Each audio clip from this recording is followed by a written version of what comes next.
A very good afternoon to you. We are coming to you live from our communications center. This is Kenya's Choice 2022. And earlier, Azimio leader Raila Odinga rejected the IEBC presidential results announced by IEBC Chair Wafula Chebukati. Raila said Chebukati's decision was made unilaterally and could not be a decision of the commission. The Azimio One Kenya leader said there was no valid winner and therefore no president-elect. He termed the declaration of the results an act of impunity that threatened the stability and security of the country. Raila has called on the alliance's supporters to maintain peace, saying his team will pursue all legal avenues available against the declaration. And here is the full presser. Let's listen in. Members of the Fourth Estate, ladies and gentlemen, good afternoon. We have a statement that we want to issue today following the general elections that were held in our country on the 9th of this month. Today, I want to address my fellow Kenyans and the international community about the 2022 Kenyan elections and the role of the Independent Election and Boundaries Commission, the IEBC, the body mandated by the Constitution and the law to conduct and manage elections. On August 9th, 2022, millions of Kenyans turned out in large numbers in an attempt to choose their leaders at the national, county, and local levels after long and generally peaceful campaigns. But yesterday, August 15th, our budding democracy suffered a major setback. As a result, Kenya faces a grave legal and political crisis as a result of the actions of Mr. Wafula Chebukati, the chairperson of the IEBC. The Constitution and our laws are clear about how the IEBC should conduct its business. There is no more important role for the IEBC than the conduct, transmission, and tallying of the presidential election. We are painfully aware of the past political biases by the IEBC that plunged this country into its darkest chapter. The terrible memories of the aftermath of the 2007 elections are still fresh in our minds. In 2017, the Supreme Court of Kenya nullified the presidential election again because of the misconduct of the IEBC. What we saw yesterday was a travesty and a blatant disregard of the Constitution and the laws of Kenya by Mr. Chebukati and a minority of IEBC commissioners.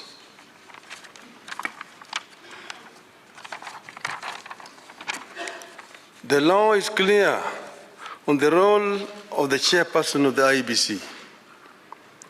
The law does not vest in the chairperson the powers of a dictator to rule the IEBC unilaterally. The IEBC is structured as a democratic institution in which decisions must be taken either by consensus or by a vote of the majority.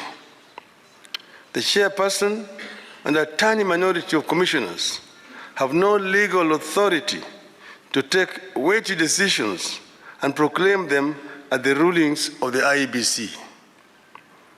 The law on the IEBC provides that unless a unanimous decision is reached, a decision on any matter before the Commission shall be by a majority of the members present and voting. I want to repeat.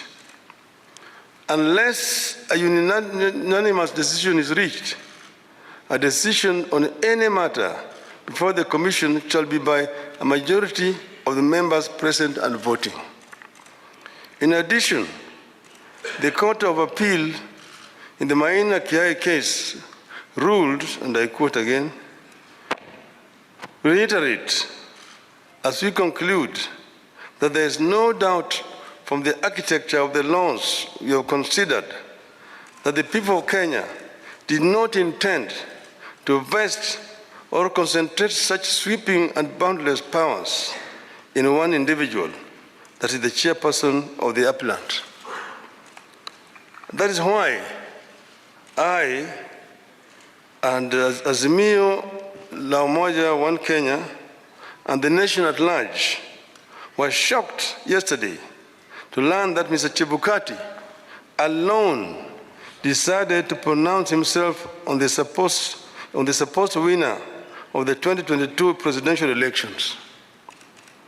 We understand that only Mr. Chebukati alone had access to the tally of the presidential vote. He denied all the commissioners access to that information until he suddenly appeared before the commissioners in the late afternoon to present them with a fait accompli.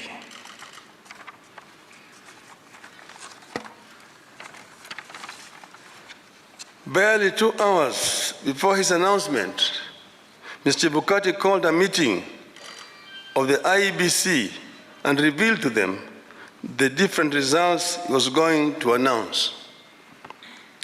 4 of the 7 protested Mr. Chebukati's actions. But Mr. Chebukati, whose mind appeared made up, did not entertain any discussion of the results, precipitating a walkout by a majority of the commissioners, who promptly denounced the results at a press conference. We know what happened next. A majority of the commissioners walked out and held a press conference where they denounced the results. Our view in Azimio is clear. The figures announced by Mr. Chebukati are null and void.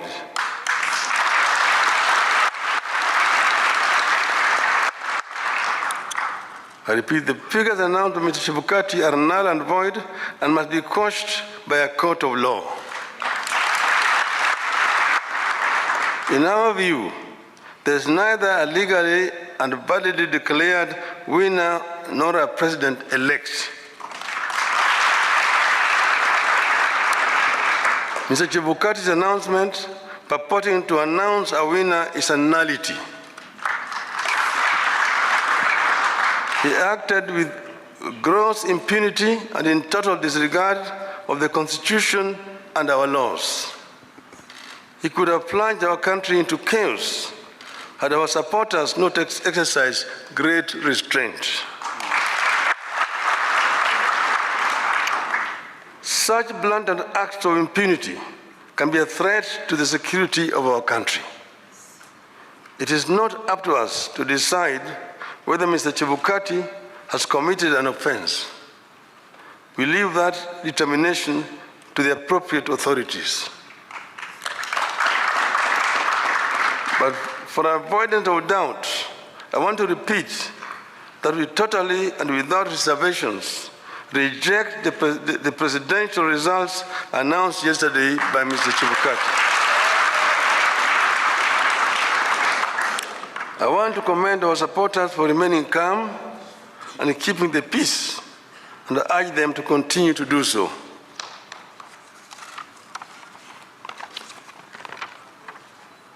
Let no one take the law into their own hands. We are pursuing constitutional and lawful channels and processes to invalidate Mr. Chebukati's illegal and unconstitutional pronouncement. We are certain that justice will prevail. I want to further commend the heroism of the 4 commissioners, the majority of the IEBC, who stood up to the bullying and the illegal conduct of Mr. Chebukati. We are proud of them and ask them not to fear anything. Kenyans are with them. Today, I do not want to fully address our strategies going forward, but suffice it to note that we will be pursuing all constitutional and legal options available to us. We will do so because we regard the many flaws in the elections and the wrongs committed by the IEBC as fatal to the process and the outcome announced by Mr. Chebukati. We urge Kenyans and the friends and partners of Kenya abroad to stand tall and be counted as we seek to advance the ideals of democracy and an open society that we have always stood for. We will pursue justice for our supporters and for all Kenyans so that their choices are respected and honored. May God bless you and may God bless Kenya.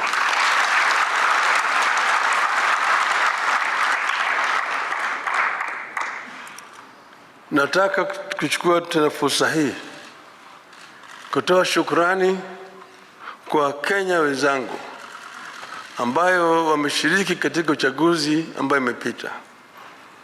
Wameonyesha ujasiri, wameonyesha uzalendo na upendo kwa nchi yao. Wakenya kila mahali walijitokeza wakapiga kura kwa njia ya amani.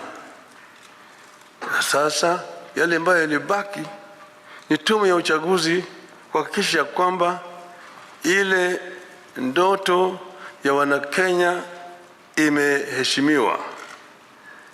Tumegundua hitilafu ambayo imefanyika katika IEBC ambayo imejaribu kutaka kukiuka yale ambayo Wakenya wenyewe walikuwa wamefanya. Tumeona yale ambayo imefanywa na yule mwenyekiti wa tume ya uchaguzi Bwana Wafula Chebukati kwa kujaribu kupindua ili uamuzi ya Wakenya. Anafanya hivyo bila kushauriana na wale wenzake ambaye wako pale pamoja naye katika tume ya uchaguzi. Sisi wana Kenya na wana Azimio tunapenda amani. Tunapenda umoja wa Kenya. Tunataka kuona kama Wakenya wameungana kama kitu kimoja. Ndio tunaongea juu ya Azimio la umoja. Tuko na nia ya kuona kwamba Kenya imetoka katika janga la ufukara, janga ya kutokuwa na amani, na janga ya ubaguzi ya kikabila, ili Wakenya waungane kama watu moja, waweze kutekeleza wajibu yao kulingana na ndoto ya uanzilishi wa taifa letu. Hatutakubali, nataka kurudia haya, hatutakubali mtu mmoja ajaribu kuleta vurugu katika taifa letu, kujaribu vile vile kubadilisha yale ambayo Wakenya wameamua kama watu moja. Wakenya hawatakubali, hatutakubali. Tutazidi kutetea nchi yetu na katiba letu kama Wakenya ili Kenya iweze kuendelea mbele. Asanteni sana. Mungu ibariki Kenya, nchi yetu.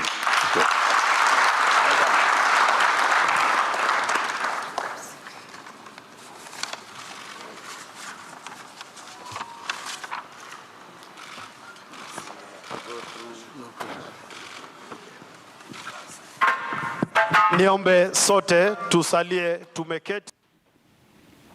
That there is the Azimio la Umoja One Kenya leader Raila Odinga, who earlier rejected the IEBC presidential results announced by IEBC Chair Wafula Chebukati yesterday. And just a brief recap of what he said in summary is that democracy has suffered a major setback, and now Kenya faces a grave political and legal crisis as a result of the chairperson of the IEBC. The Azimio la Umoja One Kenya leader says that the law on the IEBC suggests that a unanimous decision must be reached on election results, and he added that the figures announced by Chebukati are null and void and must be quashed by a court of law. The Azimio la Umoja One Kenya leader Raila Odinga also reiterating that the IEBC chair acted with gross impunity and in total disregard of the Constitution, adding that such blatant acts of impunity could be and can be a threat to the security of the country. He therefore said that Azimio La Umoja rejects the presidential results announced yesterday by the IEBC chair. He also commended the heroism, he called it the heroism of the 4 commissioners who stood up to what he called the illegal conduct of the IEBC chair, and said that he, of course, with Azimio La Umoja, will explore all constitutional and legal options available. The Azimio La Umoja One Kenya leader Raila Odinga also calling on his supporters to remain calm as he addressed the press at the KICC Azimio La Umoja Media Center earlier this